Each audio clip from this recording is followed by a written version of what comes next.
আমাৰ বৰ্তমান মৰিগাঁও মহাবিদ্যালয়ৰ ছাত্ৰ একতা সভাৰ 2024-25 বৰ্ষৰ সাধাৰণ সম্পাদক পৰাগজ্যোতি ডেকা আছে। আমি তেওঁক স্বাগতম জনাইছোঁ। ধন্যবাদ। আজি এই ভিডিঅ'টোলৈ কি ক'বা ইলেকশ্যনৰ বতৰ? হয়, যিহেতু মৰিগাঁও মহাবিদ্যালয়ত বিগত বৰ্ষৰ দৰে এই বৰ্ষও মৰিগাঁও মহাবিদ্যালয়ৰ ছাত্ৰ একতা সভা 2025-26 বৰ্ষৰ সাধাৰণ নিৰ্বাচন অনুষ্ঠিত হ'বলৈ গৈ আছে।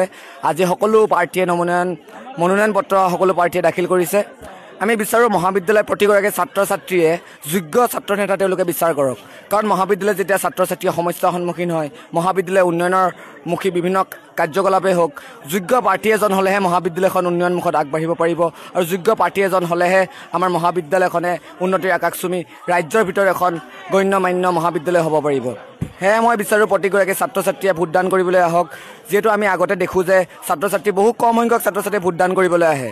সেয়ে মই সকলো ছাত্ৰ ছাত্ৰীক অনুৰোধ জনাম যে যোগ্য প্ৰাৰ্থীক বাছক আৰু সকলো মনোনয়ন পত্ৰ দাখিল কৰা মই সকলো প্ৰাৰ্থীলৈ আন্তৰিক অভিনন্দন আৰু শুভেচ্ছা জ্ঞাপন কৰিছোঁ। দাদালৈ আৰু এটা প্ৰশ্নৰ, এজন ছাত্ৰ নেতাৰ গুণ কি কি হোৱা উচিত?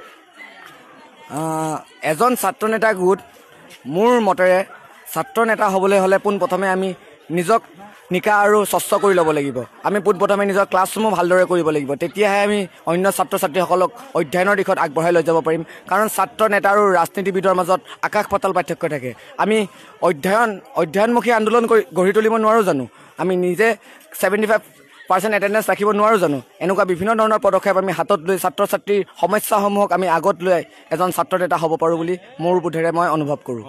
আপোনাৰ অনুজবোৰক আপুনি কি কি উপদেশ দিব? মোৰ অনুজবোৰক আমি পোনপ্ৰথমে মই উপদেশ দিব বিচাৰোঁ যে পোনপ্ৰথমে আমি ঘৰৰ কথাবিলাক শুনিব লাগিব। আমি বৰ্তমান প্ৰজন্মক দেখা পাইছোঁ যে ঘৰৰ কথাবিলাক বহুতো আওকাণ কৰে। তেওঁলোকে মহাবিদ্যালয়ৰ নিৰ্বাচনে হওক বা বিভিন্ন ধৰণৰ কথাই হওক, তেওঁলোকে ঘৰৰ কথাবোৰ শুনিব নিবিচাৰে, যাৰ ফলত আমি কেতিয়াবা অসুবিধাৰ সন্মুখীন হোৱা দেখা পাইছোঁ। কাৰণ নিজৰ মা দেউতাৰ দৰে নিজৰ সন্তানক কোনো আগবাঢ়ি যোৱাটো নিবিচাৰে। নিজৰ মা দেউতাই যিমান বিচাৰে বেলেগে কোনো নিবিচাৰে। আমাৰ এইটো ভুল ধাৰণা, কোনোবাই যদি বিচাৰে বুলি তোমালোকে ভাবা। কাৰণ বৰ্তমান পৃথিৱীখন কোনটো পৰিস্থিতিত গৈ আছে আমি সকলোৱে জ্ঞাত। আমি জুবিন গাৰ্গক উদাহৰণ হিচাপে ল'ব নোৱাৰোঁ জানো? আমাৰ হিয়াৰ আমঠু জুবিন গাৰ্গৰ লগত কি ঘটনা হৈছে, বৰ্তমানো জুবিন গাৰ্গে ন্যায় পোৱা নাই। সেয়েহে মই অনুজসকলক চাই চিতি ভালকৈ ক্লাছ কৰিবলৈ, ভালদৰে তেওঁলোকে যাতে মহাবিদ্যালয়ত অধ্যয়ন কৰে, যাতে ভাল মানুহ হয়, মই সেইটোৱে তেওঁলোকক উপদেশ দিব বিচাৰিছোঁ এজন অগ্ৰজ হিচাপে। ধন্যবাদ।